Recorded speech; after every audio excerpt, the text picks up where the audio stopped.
Hello there. I'm Robert Martinez, State Historian of New Mexico. This is New Mexico History in 10 minutes.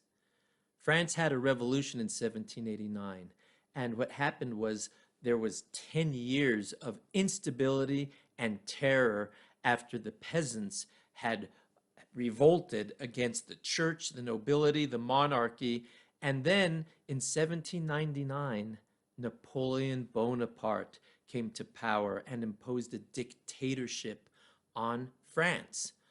Napoleon, like his descendant Adolf Hitler, was not happy merely having control over France. He wanted to control all of Europe, and he almost succeeded.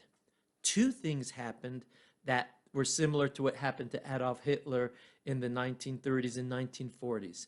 Napoleon was resisted by the Russians and by the British.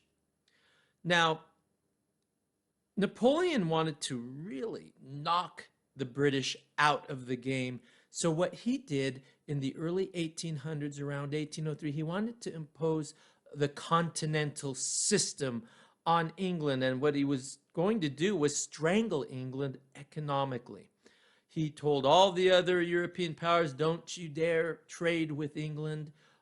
I will punish you if you do. He was quite a powerful and formidable military leader and political leader. Well, England had an ally in Portugal. Portugal kept shipping goods to England and kept that connection going.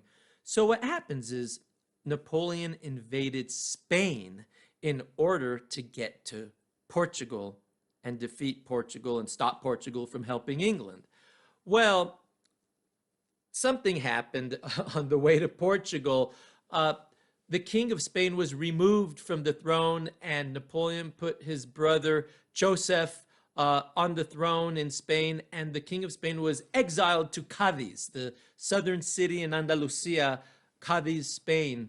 So what happens in this period for about 8 to 10 years is Spain is no longer the world power she used to be. France is very powerful, and it's in this time period that this form of warfare, which had been used throughout history, but it really comes to the fore in Spain, it's called a little war. The word for war in Spanish is guerra. A little war is guerrilla. In English, it looks like guerrilla. So that's where we get guerrilla warfare. The Spaniards would go to their mountains. They knew their terrain really well. The French didn't. And then they would attack the French military when they didn't know the Spaniards were coming. They would use less than modern means to defeat the French. And it really weakened the French military while they were in Spain.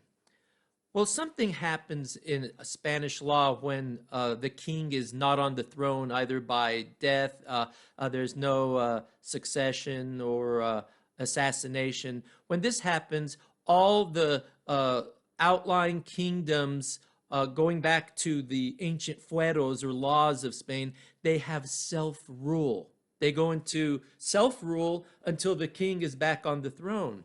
Well, this happens when the king of Spain is exiled. So imagine that. Places like Mexico City, Lima, Peru, the Philippines, Cuba, all these outlying places of the Spanish Empire, all of a sudden they have their own taste of independence.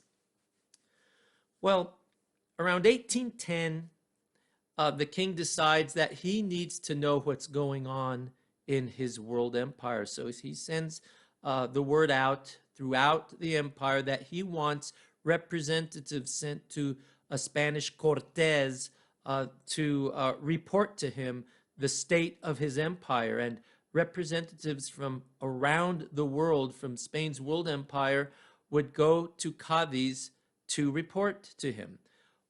In New Mexico, there's a man named Pedro Pino. He's well off. He has some political power and some wealth. So he is chosen to represent New Mexico in Cadiz. So what happens is he goes down to Mexico, gets on a ship, and goes to Cadiz, Spain, and reports to the king. He wanted us to have a bishop so that we wouldn't have to answer to the Bishop of Durango, Mexico, which we had done since the 1600s. So that's one of the things he wanted. Well, in his report that has been translated and published, he also makes all kinds of observations about New Mexico's economy, about the terrain, but also the people. And what's fascinating is he makes the claim that there were no castes of African origin in New Mexico, as he had seen, obviously, in places like Mexico City, Zacatecas, and Veracruz. He said that in New Mexico, there are only Spanish and Indian people. He obviously didn't know his history, and he obviously did not have DNA at his disposal, but there obviously were people of African background in New Mexico going back centuries, and they were part of us. They just had become, well, part of us through marriage and through biology. So they were there. He just didn't see them. But what I found fascinating about his report was a comment he made about the Spanish and the Indians. And he was talking about Pueblo Indians mainly. He said, they are indistinguishable from us. We look the same. So there's something going on there in that clearly by 1810, 1811, the New Mexico Hispano population had become really Nuevo Mexicano, no longer really looking like peninsular Spaniards or Españoles, rather looking like New Mexicans. And that's what I interpret his words to mean.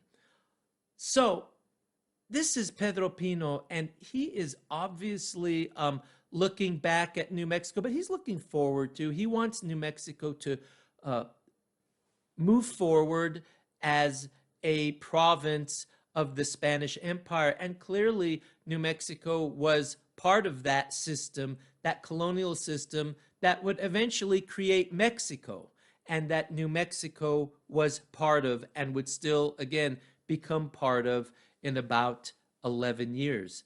So Pedro Pino was New Mexico's representative to the Spanish Cortes at Cadiz. He came back, we did not get a bishop, and not much changed. A saying or dicho came down to us from his adventure to Spain to show that things as they were remained and would continue to be so. And it went like this. Don Pedro Pino fue, Don Pedro Pino vino.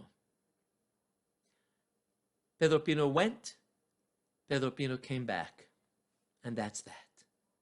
So that's it for now. I'm Robert Martinez. Thank you for being with me. I will see you next time. Goodbye.